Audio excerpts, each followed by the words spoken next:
Ever stop and wonder why you react the way you do sometimes? Well, today, we're going to dig into a really cool tool that helps you understand just that. It's called the STER Map, and believe me, it's a game changer for breaking those destructive cycles before they even get started. Oh, you know the feeling, right? We've all been there. You spill your coffee, your computer decides to crash, or you get that one email, and just like that, poof, the whole day feels like a write-off. So how does that happen? How does one tiny little thing manage to trigger such a massive negative spiral? In that moment, it absolutely feels like it's out of your hands. You know, like a line of dominoes toppling over that you just can't stop? But here's the big question. What if it's not a runaway train? What if you actually have the brakes to stop that chain reaction right in its tracks? All right, so to get a grip on this, we first have to see what's actually happening under the hood. We're going to pull back the curtain and look at that invisible chain that connects that first frustrating moment to that final crummy outcome. And this, right here, is the core idea we need to grab onto. Our behaviors, how we act, they aren't just automatic reflexes. They are choices. Whether we realize it in the moment or not, we are actively choosing how to respond to whatever life throws at us. Okay, so how do we actually do that? How do we start making better, more conscious choices? Well, that's exactly where the STER Map comes in. It's the tool we're going to use to decode that chain reaction piece by piece. So, what is this thing?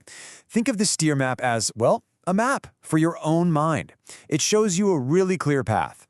It all starts with a situation, which then triggers a thought in your head. That thought creates an emotion. That emotion then fuels an action, and that action is what creates your final result. Let's just say that one more time so it really sticks in your head. STEA. Situation, thought, emotion, action, and result. This 5-step dance is happening all the time in our lives, whether we're paying attention to it or not.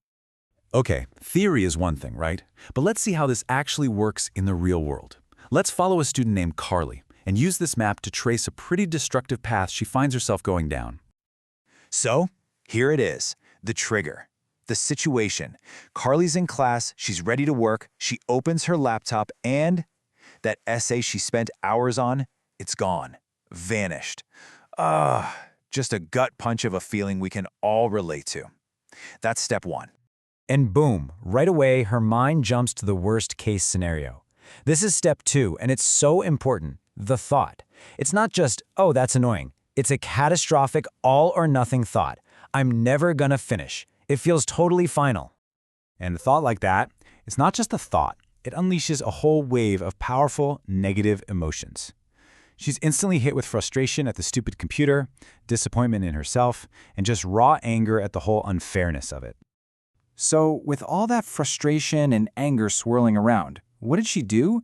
Her action is, well, it's total defeat. She just gives up. She literally puts her head down on the desk and checks out. The task is abandoned. And here we are, the final link in the chain, the result. That initial thought, I'll never finish, just became a self-fulfilling prophecy.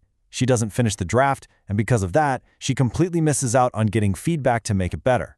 A 100% destructive outcome. So when you lay it all out like this, the map is crystal clear, isn't it? The lost essay leads directly to the missed opportunity. Each step just flows so logically into the next, creating this downward spiral. It seems totally inevitable, right? Like there was no other way this could have gone.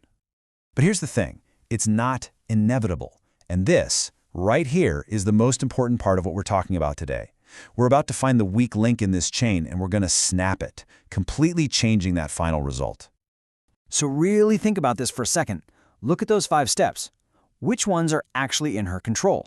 I mean, she can't change the situation, right? The essay is gone, that's a fact. And can she just turn off her frustration like a light switch? Probably not. So, where's her power? Where can she actually make a change? And this is the game changer. She can't change the situation, but she absolutely can choose her thoughts. Instead of that destructive I'll never finish, what if she chose a different one? Something like, okay, wow, this is super frustrating, but maybe I can ask for help. See? A different thought leads to a totally different action. She asks the teacher for advice, and that leads to a completely different, constructive result. The power wasn't in changing what happened, it was in changing her response to what happened. Okay, so you've seen how Carly can literally reroute her own story from destructive to constructive. Now, let's turn this powerful tool around and use it to map your own success.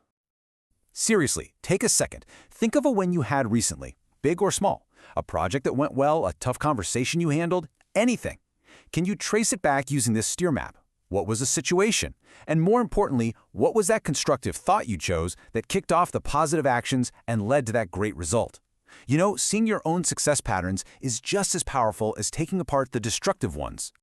And that really is the bottom line here. Look, we can't always control the situations life throws at us. The lost files, the traffic jams, the unexpected curveballs. Those are just triggers. But as the STEAR map shows us so clearly, the final result is never set in stone by the trigger. The result is always your choice.